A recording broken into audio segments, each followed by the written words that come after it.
Әйелі мен енесін өлімші етіп сабап кеткен. Қаскелеңде әйелін соққыға жыққан асаманың әрекеті елді шошытты. Алматы облысына қарасты Қаскелең қаласында адам шошырлық оқиға болды.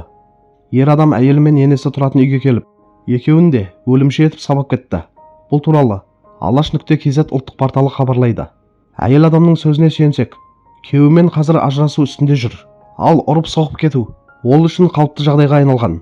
Азаттық рухының хабарлауынша, белгілі болғандай, бұл жолы күректің сабымен анасы екеуін соққының астына алған.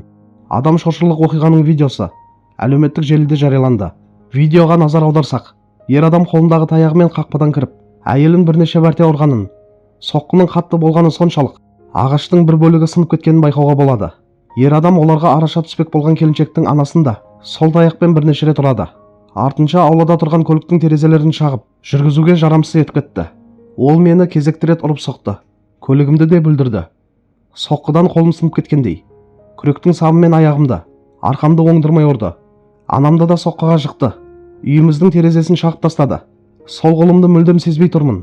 Бет-аузым қан-қан. Әпкемді де ұрып тастады. Бұл қаншалықты жалғаса бермек? Балаларымыз себеп болады. Оларды алып кеткен сайын ұрып соғады. Полицияны шақырып қойдым. Қазір күтіп отырмын. Өтінемін, маған көмектесіңіздерші.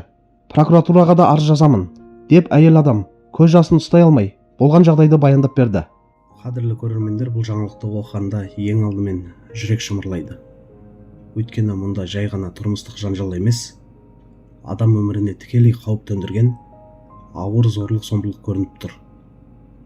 Әйелдің бұл біз үшін қалыпты жағдайға айналды деген сөзі тіпті жанды түршіктіреді. Қанша рет қайталанса да, зорлық ешқашан қалыпты болмауы керек. Ажырасу үстінде жүрген адамды, оның анасын, тіпті араша түскен жақынын сабау ешқандай ақтауға сыймайтын әрекет. Бұндай жағдайлар бізде әлде көп екенін мойындау керек. Әрі отбасылық мәселе деп жаба салмай, нақты шара қолдану қажет. Бұл жерде заң үнсіз қалмайды деп ойлаймын. Әйелдің көмек сұрап, ашық айтуы батыл қадам. Енді сол үн естілсе екен дейсің. Полиция, прокуратура, сот барлығы бұл істі соңына дейін жеткізуі керек. Әйтпесе мұндай адамдар ертең тағы бір үйдің берекесін алып, тағы бір тағдырды талқандауы мүмкін.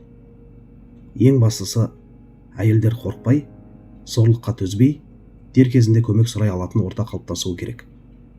Бұл тек бір отбасының емес, бүкіл қоғамның мәселесі.